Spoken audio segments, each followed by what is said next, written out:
मित्रांनो नमस्कार।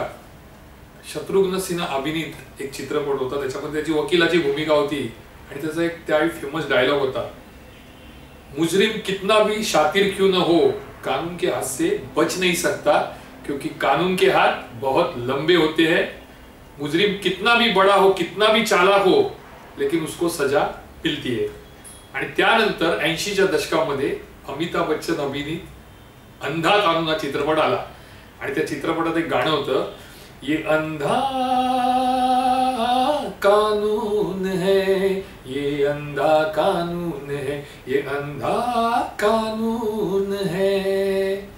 दोन साम्य, म्हणजे काही लोकांना असं वाटतं की खरंच आजही न्यायपालिकेचे हात लांब आहेत, ते कोणाच्याही गिरेबानपर्यंत पोहोचू शकतात, तर दुसरीकडे काहींना असं वाटतं की नाही आजही कानून अंधा आहे। नमस्कार, मी अमित जोशी बंदा बिंदास आहे। वृत्तविज्ञानच्या माध्यमातून आज रविवार पुन्हा एकदा राजकीय विषय घेऊन आलोय। आता गेल्या 3 वर्षापासून असं म्हणा अन्न शिळं झालेलं आहे। अन्न शिळं झालं एवढ्यासाठी म्हणतोय की जी उत्सुकता 2022 ला महाराष्ट्रातील तमाम जनतेला होती की शिवसेना हा पक्ष आणि धनुष्यबाण चिन्ह कोणाला जाणार, त्यामुळे उत्सुकता इतकी वाढत गेली। अच्छा, ती उत्सुकता न्यायपालिकेने जास्ती वाढवली। आता काही लोकांना असं वाटतं की न्यायपालिका आहे ती सध्या कोणाच्या तरी दबावाखाली काम करते। काही लोकांना असं वाटतं की नाही, आजही न्यायपालिका जिवंत आहे। न्यायपालिका जिवंत आहे असं मला देखील वाटतं, पण तरी देखील जसं आपण न्यायपालिकेचा आदर करतो तसाच लोकांच्या भावनेचाही आदर केला पाहिजे। 2022 साली हे प्रकरण कोर्टामध्ये आलं, सर्वात पहिली आलं 16 आमदार अपात्र प्रकरण। त्याच्यावर सुनावणी तारीख पे तारीख धावत गेली आणि निकाल शेवटपर्यंत लागला नाही। विधानसभेच्या निवडणुका आल्या, त्यामुळे तो बासनामध्ये विषय गेला। त्यानंतर एक प्रकरण उरलं की शिवसेना हे चिन्ह आणि पक्ष कुणाचा। तुम्ही पाहिलं तर गेल्या 2.5 ते 3 वर्षामध्ये हे प्रकरण सुप्रीम कोर्टात चालू आहे। सुप्रीम प्रकरण आहे, त्याच्यावर अनेक राज्यांचं भवितव्य अवलंबून आहे, अनेक पक्षांचं भवितव्य पुढचं अवलंबून आहे। त्यामुळे हा निकाल अपेक्षित होता की लवकर लागेल आणि वाटलंही तसं, कारण 3 मुख्य न्यायमूर्ती यापूर्वी येऊन गेले, त्यांच्या समोर या सुनावण्या झाल्या, पण निकाल काही लागला नाही। त्यावेळी धनंजय चंद्रचूड जे मुख्य न्यायमूर्ती होते त्याने अशा प्रकारे ताशेरे ओढले, मग ते राज्यपालांवर असो, शिंदे गटावर असो, त्यांच्या प्रतोदवर असो, एवढंच काय तर विधानसभा अध्यक्ष नार्वेकर यांच्यावरही तसे त्याने ताशेरे ओढले असो। त्यावेळी असं वाटलं की नाही, न्याय कुठेतरी जिवंत आहे। आणि अख्ख्या सोशल मीडियावर म्हणा, वर्तमानपत्रात म्हणा, नाकानाक्यावर म्हणा, गल्ली गल्लीत म्हणा, चर्चा हीच होती की शिंदेना मोठा दणका बसणार, पण तो काही बसला नाही। परत तारीख पे तारीखचा खेळ सुरू झाला, तो आज पर्यंत सुरू आहे।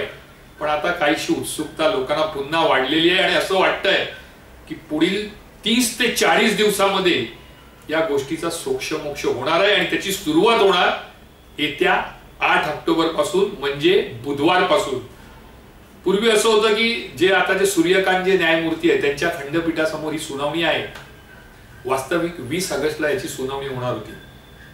त्यावेळी सूर्यकांत जे जज आहेत त्यांनी असं सांगितलं होतं की आता हे बरंच लांबलेलं आहे प्रकरण आणि आम्हाला आता हे सर्व प्रकरण संपवायचं आहे, त्यामुळे आम्ही सुनावणी एकदम एका पाठोपाठ एक घेणार आणि लवकरात लवकर, जितक्या लवकर शक्य आहे 1 महिन्याभरात आम्ही त्याचा निकाल देणार। त्यामुळे लोकांमध्ये उत्सुकता होती की नेमकं काय होणार। ठाकरे गटाला असं वाटत होतं की आम्ही जिंकणार, शिंदे गटाला असं वाटत होतं की आमचं काय होणार। पण असं झालं की राष्ट्रपतींचे अधिकार आणि राज्यपालांचे अधिकार याचा एक विषय जो प्रलंबित होता तो पुढे आला आणि त्याच्यामध्ये जे जज आहेत सूर्यकांत ते त्या खंडपीठामध्ये आहेत, त्यामुळे साहजिकच त्याला महत्व अधिक गेलं आणि हे प्रकरण मागे पडलं। आता तारीख पडली आहे 8, म्हणून मी त्या ह्याच्यामध्ये असं म्हटलं की ऑक्टोबरची तारीख 8 शिंदेची पडणार का खाट की उद्धव ठाकरेंना पाहावी लागणार वाट। त्याला कारण असं आहे की नेमकं 8 तारखेला काय होणार, म्हणजे येणाऱ्या या बुधवारी सर्वसामान्य लोकांना असं वाटतं की नाही, हा पक्ष हे चिन्ह उद्धव ठाकरेंचं आहे, गेल्या 2.5 वर्षापासून ते रेंगाळलेलं आहे, त्यामुळे पुन्हा एकदा पक्ष हा उद्धव ठाकरेंकडे गेला पाहिजे।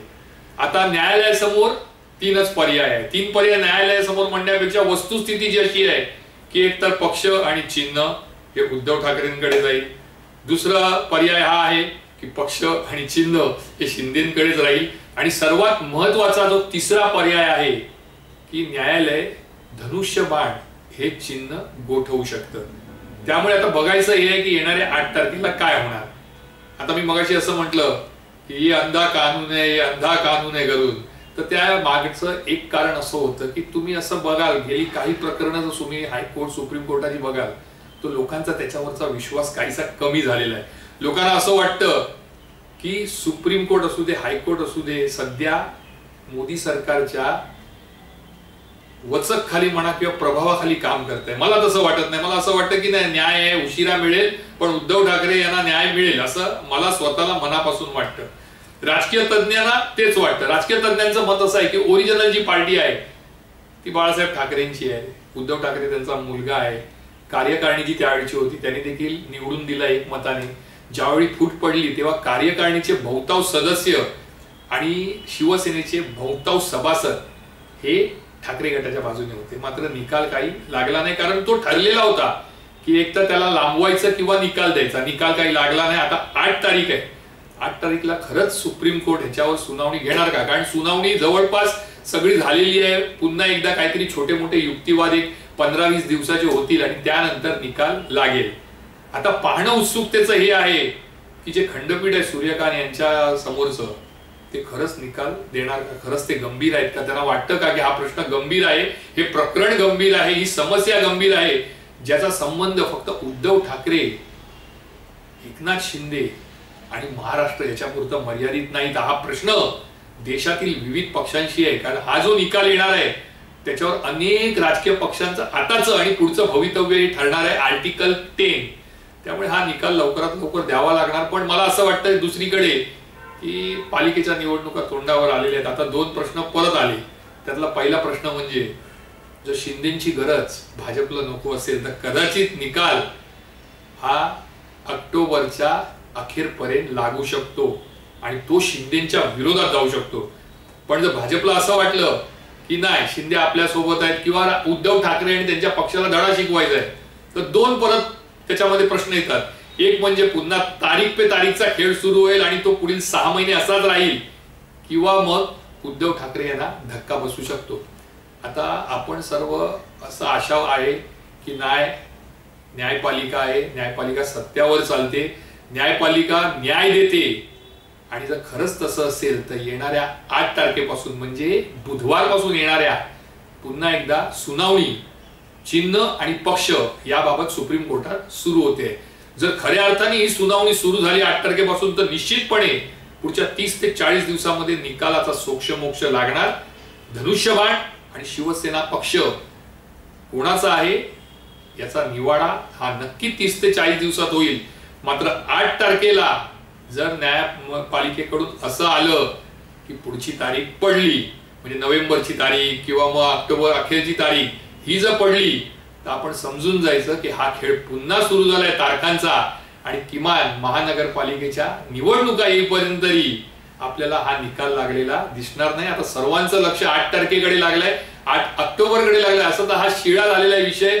जनता विसरली, उद्धव ठाकरेही विसरले, त्यांची पार्टी विसरली, त्यांचे पदाधिकारी विसरले, कारण ते मशाल घेऊन पुढे गेलेले आहेत. पण तरी देखील एक कुठेतरी आशा जिवंत आहे की नाही न्याय आहे, निवाडा झाला पाहिजे. मग तो कोणाच्या बाजूने होईल? सुप्रीम कोर्टाने किमान 8 तारखेपासून सुनावणीला सुरुवात केली पाहिजे. जर नाही केली तर मात्र पुन्हा एकदा तारीख पे तारीखचा खेळ आणि लोकांना पुन्हा पाहावी लागणार प्रतीक्षा. मी अमित जोशी पुन्हा एकदा बुधवारी एखादा नवा विषय घेऊन तुमच्या समोर येईन. तोपर्यंत तुमची रजा घेतो. जय हिंद, जय महाराष्ट्र.